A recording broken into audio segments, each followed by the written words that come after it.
To mount the Mecanum wheels, start by inserting a servo adapter into the wheel's central hole.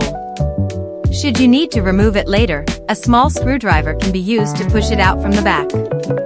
Next, align the wheel with the servo shaft and use the long screw that came with the wheel to fasten it securely. Do this for all 4 wheels, and you're all set. And now for the best part.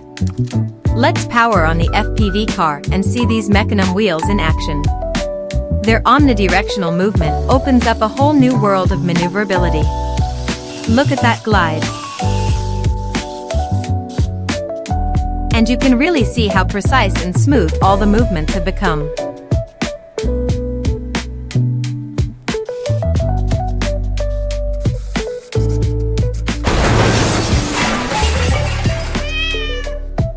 And that concludes our Mecanum wheel upgrade.